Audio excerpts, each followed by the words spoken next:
Target salute guys, क्या हालचाल। आज हम करने जा रहे हैं क्लास 7 ज्योग्राफी चैप्टर 4 जो है एयर। बहुत ही इजी वे में पढ़ने वाले हम चैप्टर एज यूजुअल, और इसमें बहुत ही इंटरेस्टिंग चीजें डिस्कस करी गई हैं जैसे कि एटमॉस्फेयर और वेदर एंड क्लाइमेट। दोनों ही चीजें बहुत इंपॉर्टेंट हैं और इसीलिए हमने इसको सब पार्ट्स में डिवाइड किया है जिससे आप इसको बहुत ही सिंपल वे में समझ पाए। एटमॉस्फेयर के अंडर में हम पढ़ेंगे कि एटमॉस्फेयर क्या होता है, उसका कॉम्पोजिशन क्या होता है और उसका स्ट्रक्चर क्या होता है। ये बहुत बहुत ज्यादा इंपॉर्टेंट है और एग्जाम में इसके आने की बहुत चांसेस हैं, तो इस पे स्पेशल ध्यान दीजिएगा।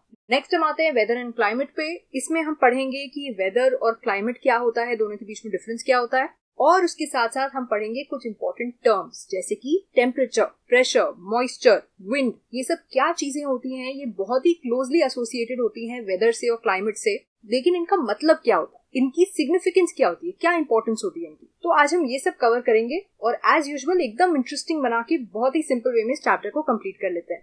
तो चलिए शुरुआत करते हैं एटमॉस्फेयर से। ये एटमॉस्फेयर होता क्या है। हमारा जो अर्थ है वो एक ब्लैंकेट से सराउंडेड है। अब आप कहोगे दिखता तो है नहीं यार, ये ब्लैंकेट जो है ये एयर की बनी हुई है, हवा की ब्लैंकेट है, और इसी को हम कहते हैं एटमॉस्फेयर। तो ये तो बहुत ही सिंपल था। और ये जो ब्लैंकेट है ये बहुत ही ज्यादा इंपॉर्टेंट है। ऐसा क्यों है? क्योंकि हम सारे जो लिविंग बीइंग्स हैं अर्थ पे, हम सब इस एटमॉस्फेयर पे डिपेंड करते हैं अपने सर्वाइवल के लिए। अगर ये एटमॉस्फेयर नहीं होता तो हम भी नहीं होते, हम सर्वाइव कर ही नहीं पाते। अब आपको लगेगा यार मैम एग्जैजरेट कर रही हैं, इतना भी कुछ नहीं है। ऐसा ही है, मेरी बात मानो। क्यों? मैं आपको 2 रीजंस देती हूँ। बहुत सिंपल रीजन है और बहुत इंपॉर्टेंट है। पहला, ये जो एटमॉस्फेयर है ये हमें एयर प्रोवाइड करता है और वही एयर हम ब्रीथ करते हैं जिसकी वजह से हम जिंदा रह पाते हैं। तो ये तो पहले ही बहुत ही इंपॉर्टेंट रीजन है। और दूसरा एक बहुत ही लेस ऑब्वियस लेकिन फिर से बहुत इंपॉर्टेंट रीजन है कि ये जो एटमॉस्फेयर है ये हमें सन की हार्मफुल रेस से बचाता है। सन की कुछ रेस काफी ज्यादा हार्मफुल होती हैं और एटमॉस्फेयर उससे हमें प्रोटेक्ट करता है। तो अब आप समझ पा रहे हो कि ये एटमॉस्फेयर कितना ज्यादा सिग्निफिकेंट है हमारे लिए। और जैसा कि मैं हर बार कहती हूँ, अगर किसी चीज की इंपॉर्टेंस समझनी है तो हम क्या इमेजिन करेंगे कि अगर वो चीज नहीं होती तो क्या होता। तो अगर एटमॉस्फेयर नहीं होता, एक ऐसा सिनेरियो इमेजिन करते हैं जिसमें एटमॉस्फेयर नहीं है, तो क्या होगा फिर? होगा ये जनाब कि इस ब्लैंकेट के प्रोटेक्शन के बिना अर्थ जो है वो दिन में कुछ ज्यादा ही गर्म हो जाएगा। सन की जो रेज है उनको कोई रोकने टोकने वाला नहीं होगा। फुल फ्लेजेडली, मतलब जितनी हार्मफुल रेज है वो सब अर्थ पे आ जाएंगी और अर्थ को कुछ ज्यादा ही गर्म कर देंगी दिन के टाइम। और जो रात का टाइम होगा उस समय ऐसा कुछ भी नहीं होगा जो अर्थ की हीट को प्रोटेक्ट करके रखे, उसको बाहर जाने से रोके। और इसीलिए रात के टाइम में क्या होगा फिर? यस, यू गेस्ड इट, रात के टाइम में अर्थ जो है वो फ्रीजिंग कोल्ड हो जाएगा। इतना ठंडा हो जाएगा कि हम उस पर सर्वाइव नहीं कर पाएंगे। तो यही मास ऑफ एयर जो हमारे अर्थ को सराउंड किए हुए है, this is the major factor जो अर्थ के टेम्परेचर को कंट्रोल करके रखता है। अर्थ के टेम्परेचर को ऐसा बनाता है कि उस पर लाइफ सस्टेन हो पाए। तो ये हमने बहुत अच्छे से पढ़ लिया कि एटमॉस्फेयर होता क्या है। अब ये बना किस चीज से, इसका कॉम्पोजिशन क्या है। मैं आपको बार बार बता रही हूँ कि ये बहुत ही इंपॉर्टेंट चैप्टर है क्योंकि इसमें वो बेसिक्स हैं जो एग्जाम में पूछे जाते हैं। ये फिर से एक बहुत ही इंपॉर्टेंट पॉइंट है जो हम डिस्कस करने जा रहे हैं कि जो एटमॉस्फेयर का कॉम्पोजिशन है that is a mixture of many gases. आपको भी मालूम है एटमॉस्फेयर में बहुत सारी गैसेस हैं एयर में, लेकिन इसमें से जो सबसे ज्यादा क्वांटिटीज में 2 गैसेस पाई जाती हैं वो है नाइट्रोजन और ऑक्सीजन। तो इनका नाम याद रख लो। These 2 gases make up the bulk of the atmosphere. फिर कुछ और हैं जो थोड़ी कम क्वांटिटीज में पाई जाती हैं जैसे कि carbon dioxide, helium, ozone, argon, hydrogen. इनकी स्ट्रेंथ थोड़ी सी कम है। और फिर कुछ चीजें ऐसी हैं जो गैसेस नहीं है लेकिन फिर भी एटमॉस्फेयर में पाई जाती है, और उनमें से एक मेजर चीज है डस्ट। बहुत छोटे छोटे डस्ट के पार्टिकल्स होते हैं हवा में जो हमें दिखते नहीं है लेकिन वो प्रेजेंट होते हैं। तो इन सब चीजों को मिला के बनता है हमारी जो एयर है वो। तो अब जब हम इन गैसेस की बात कर ही रहे हैं तो और अच्छे से देख लेते हैं नाइट्रोजन और ऑक्सीजन को। अब ये दोनों ग्रुप के लीडर्स हैं, सबसे बड़ी क्वांटिटीज में यही हैं, तो ये इंपॉर्टेंट तो हुई वैसे भी। नाइट्रोजन सबसे ज्यादा पाई जाती है पूरे एटमॉस्फेयर में, लेकिन ये हमें एज सच इनहेलिंग में काम नहीं आती। हम जो एयर ब्रीदिंग करते हैं उसमें नाइट्रोजन कोई काम प्ले नहीं करती, कोई रोल प्ले नहीं करती। इसीलिए हम जो भी एयर ब्रीदिंग करते हैं उसमें नाइट्रोजन तो होती है लेकिन हम उसका कुछ यूज नहीं करते, हम उसको वैसे ही वापस एक्सहेल कर देते हैं। वो हमारे लंग्स में जाती है और वैसे ही वापस निकल आती है, उसका कोई रोल नहीं होता। लेकिन वो प्लांट्स के लिए बहुत ज्यादा इंपॉर्टेंट होती है। Plants need nitrogen for their survival, लेकिन वहां पे भी एक प्रॉब्लम है। प्लांट्स जो है वो एयर से डायरेक्टली नाइट्रोजन ले नहीं सकते, और नाइट्रोजन सबसे ज्यादा कहाँ प्रेजेंट है? एयर में। और प्लांट्स एयर से ले नहीं सकते नाइट्रोजन। कैसी आयरॉनिकल बात है ना। तो अब अगर कोई काम आप खुद नहीं कर पाते तो आप क्या करते हो? किसी दोस्त की हेल्प लेते हो। तो प्लांट्स जो हैं वो भी एक बहुत ही अनलाइकली दोस्त की हेल्प लेते हैं। और वो दोस्त है बैक्टीरिया। हाँ जी, तो आजकल जिन जर्म्स को भगाने के लिए, जो बैक्टीरियाज, वायरस जिनको अपने से दूर रखने के लिए हम लोग सैनिटाइजर्स यूज कर रहे हैं, प्लांट्स जो हैं वो इन्हीं बैक्टीरिया को यूज करते हैं अपने लिए नाइट्रोजन को इस फॉर्म में कन्वर्ट करने में कि वो नाइट्रोजन यूज कर पाए। ये जो बैक्टीरिया है ये सॉइल में रहते हैं, कुछ प्लांट्स के रूट्स में रहते हैं, और ये बैक्टीरिया एयर से नाइट्रोजन लेते हैं और उसको ऐसे फॉर्म में कन्वर्ट कर देते हैं जिसको प्लांट यूटिलाइज कर सके। नेक्स्ट आते हैं ऑक्सीजन पे। ऑक्सीजन तो भाई आपको मालूम है, बचपन से आप पढ़ते ही आ रहे हो, ऑक्सीजन इज वेरी इंपॉर्टेंट।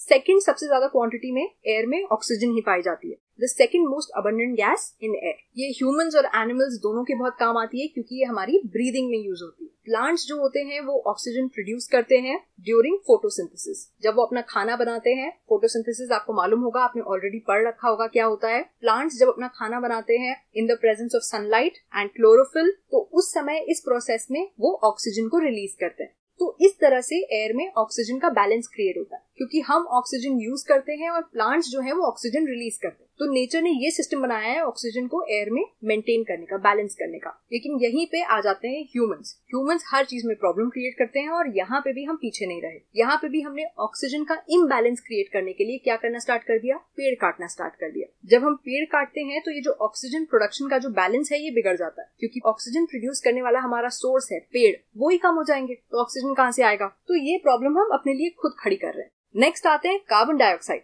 ये एक और इम्पोर्टेंट गैस है। अब आप कहोगे इम्पोर्टेंट कैसे, ये तो बहुत ही कम क्वांटिटी में है। हाँ जी, कम तो है, लेकिन कोई भी चीज को अंडर एस्टिमेट नहीं करना चाहिए। कम क्वांटिटी में है लेकिन दमदार है, इसका भी बहुत यूज होता है। प्लांट्स जिनकी अभी हम तारीफ कर रहे थे कि वो ऑक्सीजन रिलीज करते हैं, वो ऑक्सीजन कैसे रिलीज करते हैं, वो इस प्रोसेस में कार्बन डाइऑक्साइड यूज करते हैं और कार्बन डाइऑक्साइड को यूज करके वो फोटोसिंथेसिस करते हैं जिसके बाद ऑक्सीजन रिलीज कर पाते। तो अब आप समझे कि कार्बन डाइऑक्साइड का इतना इंपॉर्टेंट रोल क्यों है। और यहाँ पे भी नेचर जो है उसने इतना बैलेंस बनाना नहीं छोड़ा। प्लांट्स, अब आप कहो कि कार्बन डाइऑक्साइड यूज कर रहे हैं तो ये आ कहाँ से रहा है, हमसे।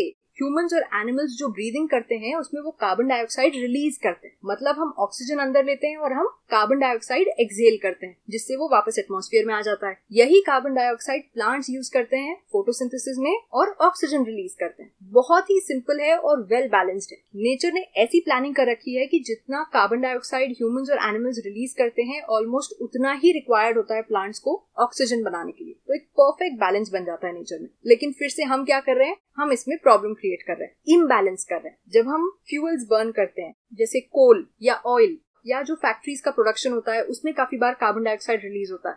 तो इस तरह की काफी सारी चीजें ह्यूमंस करते हैं जिसकी वजह से billions of tons of carbon dioxide हर साल एटमॉस्फेयर में रिलीज होता है और नेचर का बनाया हुआ बैलेंस बिगड़ जाता है। तो ये जो increased volume of carbon dioxide है ये हमारे वेदर और हमारे क्लाइमेट को बहुत बुरी तरह से हार्म कर रहा है। ये बात हम अपने आसपास सुनते रहते हैं कि एनवायरनमेंट चेंज हो रहा है, एनवायरनमेंट खराब हो रहा है, और हम सब समझते हैं कि ये सिर्फ पढ़ाई की चीज है, इसको पढ़ लिया, मार्क्स आ गए, हम भूल गए। लेकिन ये एनवायरनमेंट चेंज बहुत ही रियल चीज है, आप इस बात को समझो। अगर छोटी छोटी चीजें हम सब कॉन्ट्रीब्यूट कर सकते हैं एनवायरनमेंट को प्रोटेक्ट करने के लिए तो वो हमें करना चाहिए। अर्थ को, उसके रिसोर्सेज को इतना फॉर ग्रांटेड नहीं लेना चाहिए। आप देख ही रहे हो आजकल जो पैंडेमिक फैला हुआ है पिछले 1 साल से, क्या क्या हो रहा है इसमें। ये सब हमारे ही किए हुए काम है जो अब वापस आ रहे हैं। तो हमें मेक श्योर करना है कि फ्यूचर में ऐसा कुछ ना हो। इसी का एक बहुत ही बुरा साइड इफेक्ट है ग्लोबल वार्मिंग। क्या होता है ग्लोबल वार्मिंग? एक कॉन्सेप्ट है जो मैं आपको समझा देती हूँ। ये काफी बार पूछा जाता है, बहुत सारे कॉम्पिटिटिव एग्जाम्स में, सिविल सर्विसेज में, CDS में, इन सब एग्जाम्स में पूछा जाता है। इवन ग्रुप डिस्कशंस में और इंटरव्यूज में भी पूछा जाता है और काफी लोग इसको ढंग से एक्सप्लेन नहीं कर पाते। उनको लगता है कार्बन डाइऑक्साइड बढ़ रहा है इसलिए ग्लोबल वार्मिंग हो रही है। ऐसा नहीं होता।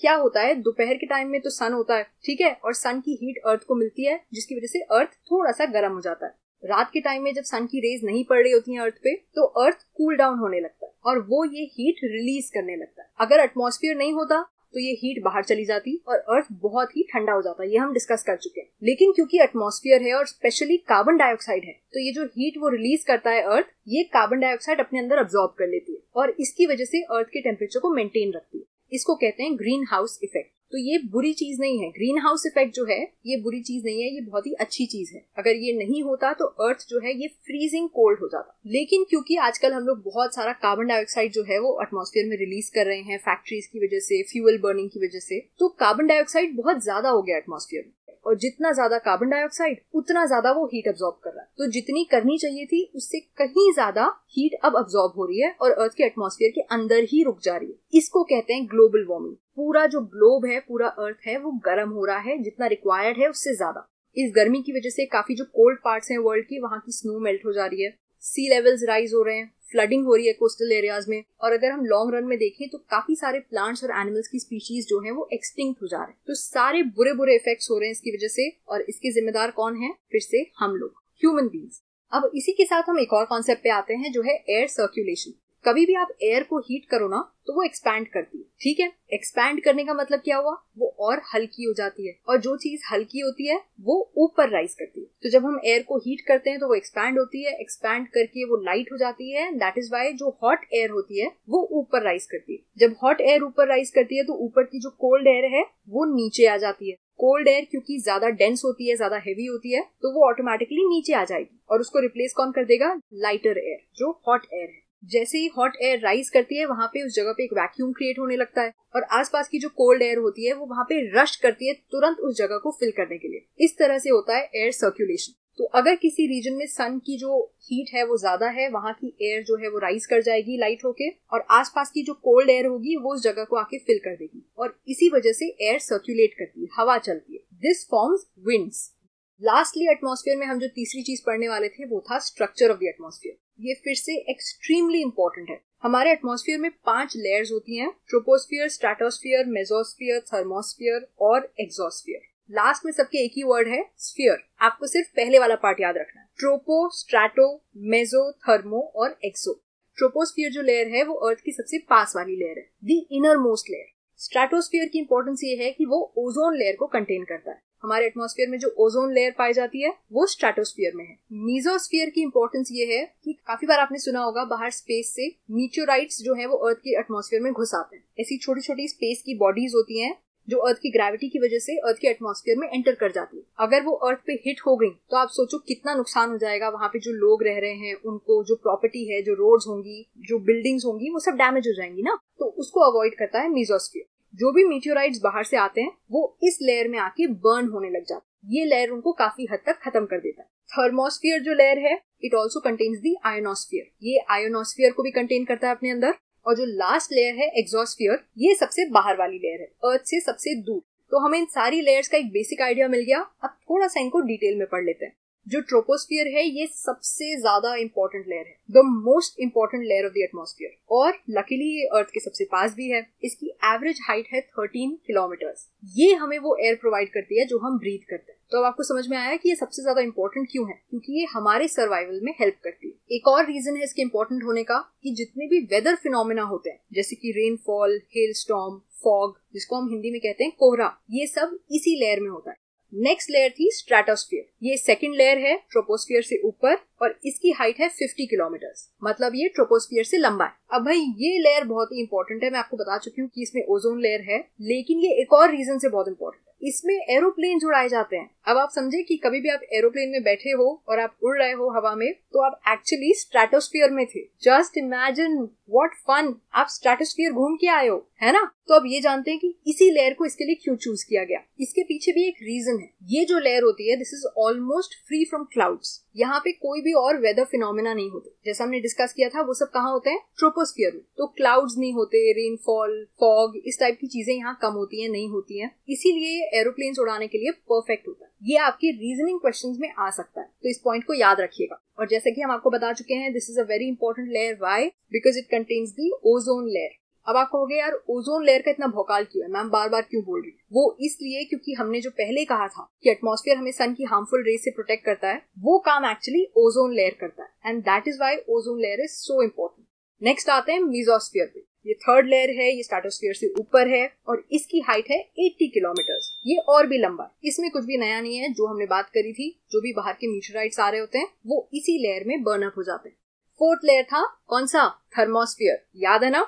अब इस लेयर में बहुत सारे इंपॉर्टेंट पॉइंट्स, इनको हम एक एक करके देखते हैं। इन सबको आपको याद रखना पड़ेगा। पहला एक यूनिक चीज इस लेयर के साथ है कि जैसे जैसे आप इसमें हाइट में ऊपर जाते हो, टेम्परेचर बढ़ता जाता है, मतलब और गर्म होता जाता है। The temperature rises quickly with increasing height. तो जैसे जैसे हाइट बढ़ेगी इस लेयर की, वैसे वैसे ये और गर्म होता जाएगा। इसकी जो हाइट है वो 80 से 400 किलोमीटर्स तक एक्सटेंड कर सकती है। मतलब ये थ्रू आउट इवन नहीं है, कहीं पे कम है, कहीं पे ज्यादा है। सो इसीलिए इसकी वेरिएबल हाइट है। तीसरी चीज जो हम आपको पहले बता चुके हैं कि आयोनोस्फियर जो है वो इसी लेयर में कंटेन्ड है। और फोर्थ इंपॉर्टेंट चीज, this layer is used for radio transmissions. Stratosphere को हम यूज कर रहे थे एरोप्लेन्स उड़ाने के लिए, थर्मोस्फीयर को यूज किया जाता है रेडियो ट्रांसमिशंस के लिए। ऐसा क्यों होता है? क्योंकि अर्थ से जो भी रेडियो वेव्स हम ट्रांसमिट करते हैं, ये वाली लेयर जो है वो उसको वापस रिफ्लेक्ट करके अर्थ के दूसरे हिस्से में भेज देती है। इसीलिए हम इसको यूज करते हैं रेडियो वेव्स को एक जगह से दूसरी जगह ट्रांसमिट करने के लिए। और अब हम आते हैं लास्ट लेयर पे, जो है एग्जॉस्फियर।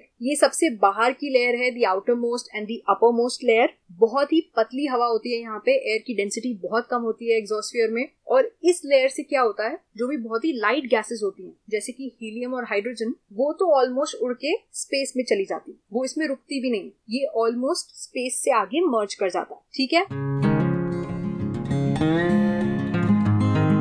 तो यहाँ तक हमने एटमॉस्फेयर को पूरी तरह से, बहुत ही अच्छी तरह से कंप्लीट कर लिया, इसके सारे पार्ट्स। नेक्स्ट पार्ट में हम पढ़ेंगे वेदर और क्लाइमेट के बारे में। मुझे आपको बताने की जरूरत नहीं है कि वो फिर से बहुत ज्यादा इंपॉर्टेंट है। तो अब फर्स्ट पार्ट तो अच्छे से दिमाग में बैठ गया चैप्टर का, है ना? तो अब इसी बात पे सब्सक्राइब कर दो। जिन्होंने भी नहीं किया है वो अभी सब्सक्राइब करो, क्योंकि यार इतना हक तो हमारा बनता है। वीडियो को लाइक करो, अपने दोस्तों के साथ शेयर करो, क्योंकि नॉलेज बांटने से बढ़ती है। Absolutely right. जो ऑलरेडी हमारे सब्सक्राइबर्स हैं, जो वीडियो को लाइक करते हैं, कमेंट करते हैं, thank you guys so much love to you. Thank you for being with us, for appreciating us. I'll see all of you next time with the next part of this lecture. ठीक है? तब तक के लिए अपना ध्यान रखिए और बहुत मन लगा के पढ़ाई करिए। Bye bye.